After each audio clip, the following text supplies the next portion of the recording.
When we were kids, while we were still studying at school, our parents used to help us with schoolwork or help us with our assignments, our homeworks, our projects, and all that you can think of, and to motivate us to focus on our studies and to motivate us to continue to do better. Many a times, they would make promises, telling us that if we do our best, if we study hard and get good marks, if we pass the class that we're supposed to pass, we would get a gift. Could be a bike, a basketball, or even a night out at a restaurant. They will always say all the things that they know that we love them, the things that they know that we are longing for. These promises kept us going, kept us doing our best in order to achieve the best. We got better in our marks, and in the end, we passed our classes.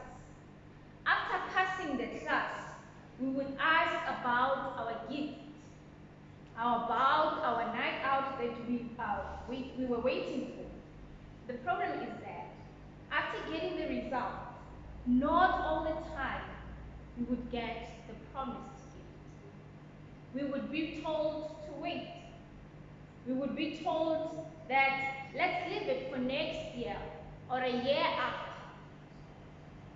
Well, I am giving an example that I have experienced myself. But as humans, in our life journey, we are encountered with many instances in which promises are made, but not all of them are kept. We make promises in relationships. We make promises in a circle of friends and all that you can think of. And they do have an impact in us when they are not fulfilled on time, or when we are left to guess when exactly it will be fulfilled. And we tend to ask ourselves a lot of questions. In many times we ask, when is it going to be fulfilled? And surely we do not know the answer. That feeling of an unfulfilled promise is briefly portrayed in today's reading from the book of Genesis. Abraham feared God and praised him with all his heart, obeyed God and his commandments in everything that he ever did. Abraham was married to Sarah. Abraham and Sarah never had a child of their own. They had all those around them and treated them as family. God had previously promised to Abraham that he was going to be a father of a great nation, that he was going to be blessed more than all the people of his time. Time passed, but nothing happened. Many events took place in their lifetime, but the promise of descendants was never given. Still, the faith in the Father was still there. The hope that the promise was going to be fulfilled was still there. He never doubted God. Abraham continued to give himself to God. Abraham continued to serve God with all his heart and all his soul. But the desire to see the promise of God to be fulfilled was still there. Therefore, an opportunity comes for him to talk to God about his promise. As now God comes before him to bless him and his friends to go and fight in the war, God tells Abraham once again that he is going to be a father of great nation. A promise that was done before. Abraham looks hopeful, but questions about his age and the fact that he still hasn't seen the promise comes.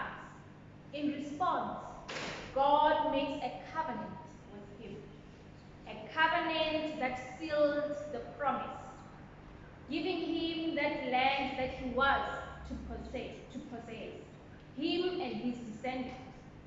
Surely, joyfully he went out of that and wonder with amazement, praising God for his promises and mercy that endures forever. Brothers and sisters, in life we also tend to have a Lord at hand, that we would like to see things happening in our lives, a certain blessing that you and your family desperately need, an opportunity that will take you out of the financial burdens and go back to stand on your feet, an opportunity to recover all the loss your business had during the time of restrictions due to COVID, a blessing of good health for a loved one that might be battling with a chronic or terminal illness. There are many things that we have been praying for. There are many things that we have been waiting for. We ask ourselves, and we ask God many a times, how long should we wait? For how long should we endure the current situation? At times, we get distracted by all that goes wrong around us, and we forget that God's mercy endures forever. Abraham's story is one that we are all called to be inspired by today. In a time of waiting for the fulfillment of the promise, we are called to learn to imitate Abraham and stay in the Lord. By continuing to give ourselves to God's service, by trusting that God responds to all prayers in due time. Above all, by accepting that at times God's response to our situation may not be the one that we are looking for, but the one that God knows that is best for us.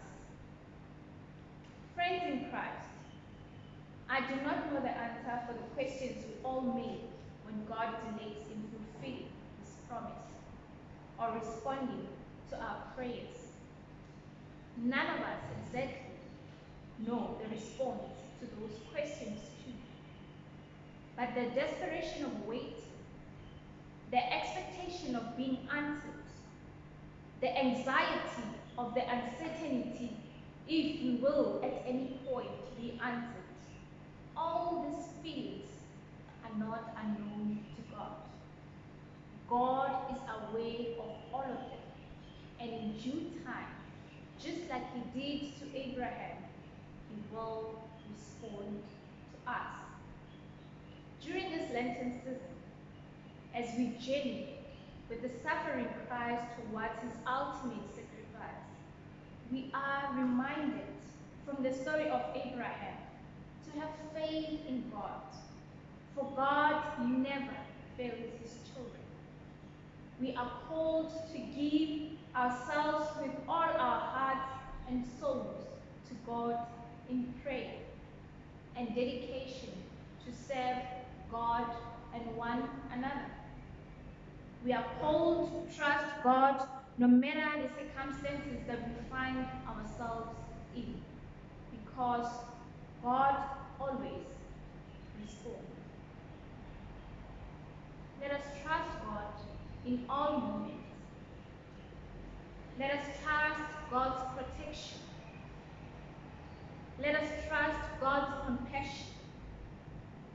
Let us trust God's direction when he redirects our lives.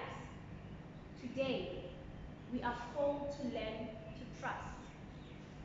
We are called to stay hopeful amidst all that we are going through, because of his faithfulness is assured to us.